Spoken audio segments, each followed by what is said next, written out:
Oh, hello.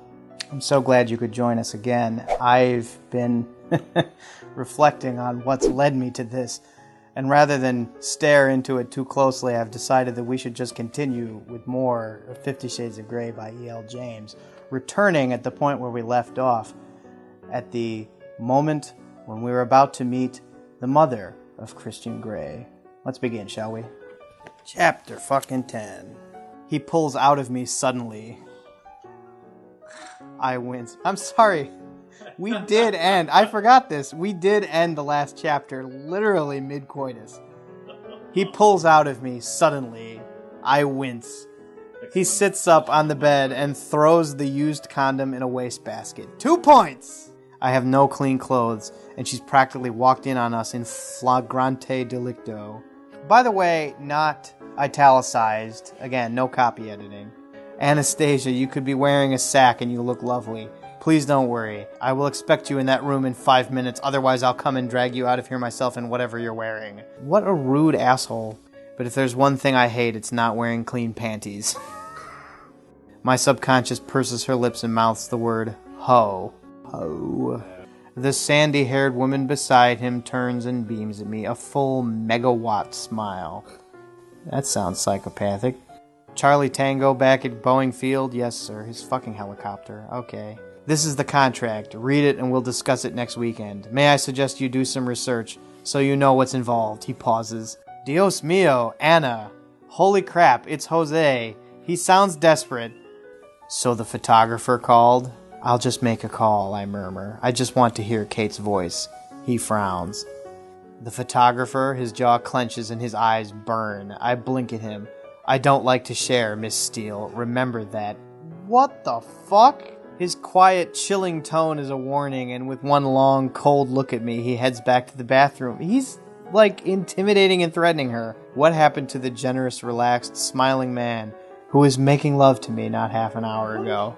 You are mine. Come for me, baby, he growls. Stop biting your lip or I will fuck you in the elevator, and I don't care who gets in with us. So romantic. He looks like a boy from the wrong side of the tracks. Maybe a badly behaved rock star or a catwalk model. How does one sigh inwardly? The thought of Kate with Christian's balls is not something I want to dwell on. Bruce Springsteen surrounds us. Gotta love Bruce, he grins. You must eat, Anna, he chides. I know a great place near Olympia. We'll stop there. And the restaurant is small and intimate, a wooden chalet in the middle of a forest. They just drove into the middle of a forest all of a sudden. He smiles his dazzling head cocked to one side smile, and my stomach pole vaults over my spleen. He is telling her that she can't talk to her male friends, can't confide in her female friends about sex, and she's going to eat what he tells her when he tells her, but he's just so charming. This is the most fucking misogynistic thing I've ever read. God damn it, this is a whole bunch of shit. We got like 10 more pages of this bullshit. Stop biting that lip, he growls. What's vanilla sex? I ask. Just straightforward sex, Anastasia. No toys, no add-ons. He shrugs. I thought it was chocolate fudge brownie sex that we had with a cherry on the top. That is the narration. One of my mother's friends seduced me when I was 15. She had very particular tastes. I was her submissive for 6 years. Eat up, Anna. I'm really not hungry, Christian. I'm reeling from your disclosure. His expression hardens. Eat, he says quietly. Too quietly. His tone is so threatening. That's it? That's all you're going to eat? I nod. He scowls at me, but chooses not to say anything. He's so mercurial, it's hard to keep up. Mercurial is a pretty expensive word. Kate looks wistful.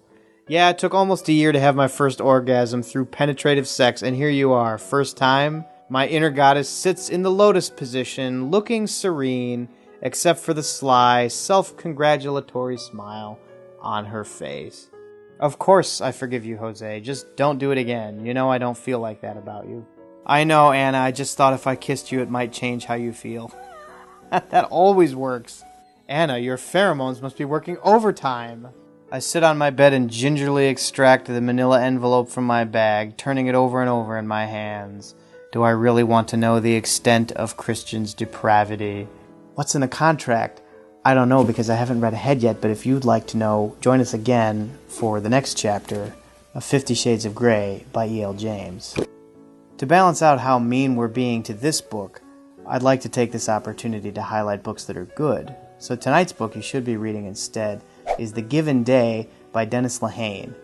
It is a period piece set in turn-of-the-century America, 19-teens, 1920s, that focuses on race relations, Boston crime, and Pinkertons versus Union men shooting each other until everybody dies.